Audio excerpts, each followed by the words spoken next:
It was a hot summer's day in a quiet and unassuming city in the west of Australia.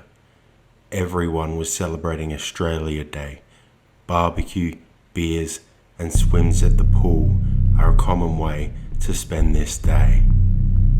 As the day came to an end, two young housemates tossed a coin in the air. The winner of the coin toss would get to sleep in a hammock out their backyard. The perk of this, of course, was it was a very comfortable and convenient way to escape the heat. Nearby, a middle-aged man who lived alone switched off all of his house lights and headed to bed. A third, elderly and retired man fell asleep on his couch. This city was not prepared for the events that would follow.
Following these Australia Day shootings, the city was rife with anxiety and a new sense of security.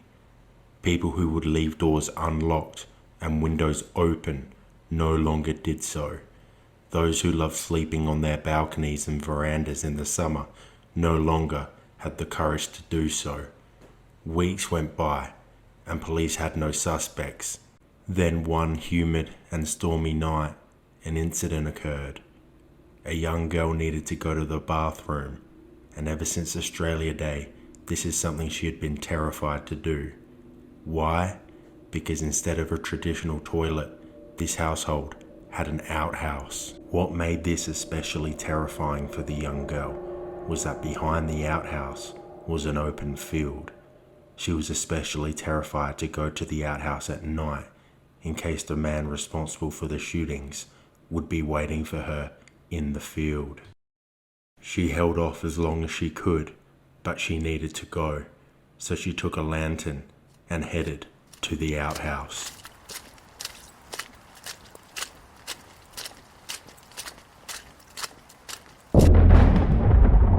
A big bolt of lightning lights up the open field behind the outhouse.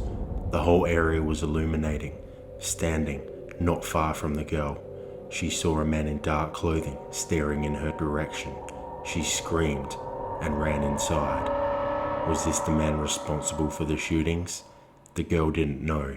She just needed to get out of there.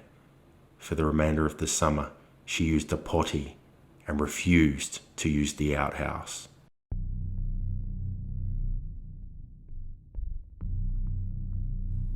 "17-year-old Rosemary Anderson is walking down a suburban road, visibly agitated.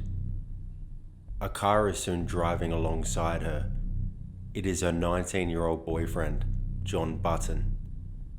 They were previously at John's parents' house when they got into an argument and Rosemary decided to walk home. John had caught up to her in his car, apologizing and asking her to get into the car. Rosemary refuses and insists on walking home. John lets her walk, and eventually, Rosemary disappeared under a train track subway. He smoked a cigarette and waited. He knew that on the other side was a deserted industrial strip. He believed this area may make her change her mind. Roughly 5 minutes later, he got into his car and attempted to catch up with her.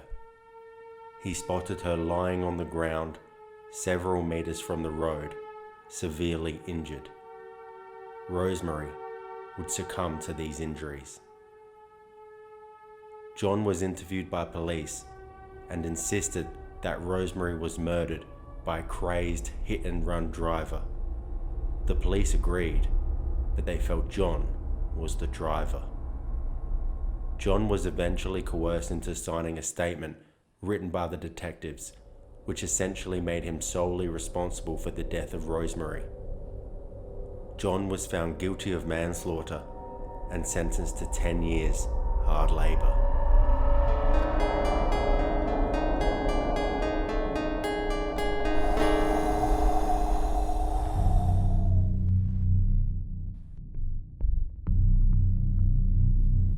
A couple are out on a walk one afternoon.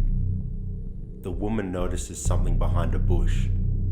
She immediately calls the police. The police quickly arrive and they discover a rifle hidden behind the bush. Police were on high alert at this point in time. There was an unknown killer responsible for 5 murders on Australia Day that same year, and he was still on the loose. This mysterious man was dubbed the Night Caller and also the Nedlands Monster. The police tested the rifle and a ballistics test confirmed it was the weapon which was used to commit the murder of Shirley MacLeod. The police decided to do something unorthodox.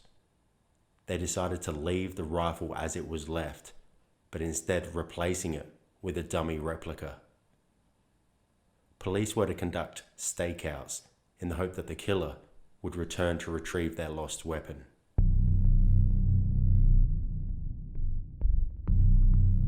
After 17 days and 17 nights waiting in the cold, dead night, police would soon reap their rewards. At roughly 1 a.m, a car approaches near the location of the dummy weapon and stops.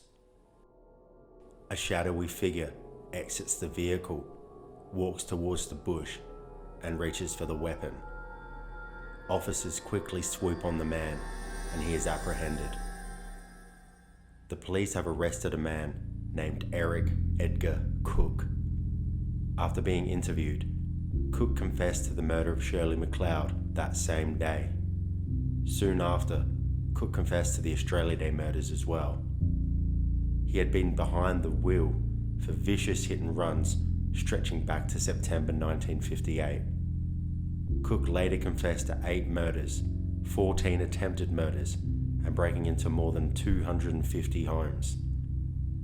Of the 8 murders Cooke confessed to, one of them was Rosemary Anderson.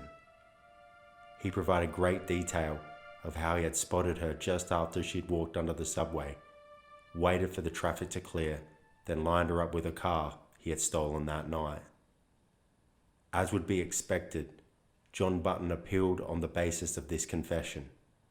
Cooke gave evidence at the appeal, but the judges, already sickened by the details of his other crimes, refused to believe anything he said.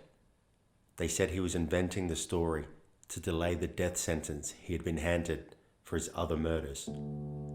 Edgar Cooke was hanged in October 1964. John Button was released from jail after 5 years, but was still deemed the one responsible for Rosemary's death. After years of fighting for his innocence, John Button's conviction was eventually quashed, but not until 2002. John received compensation for his wrongful conviction, and justice was eventually served.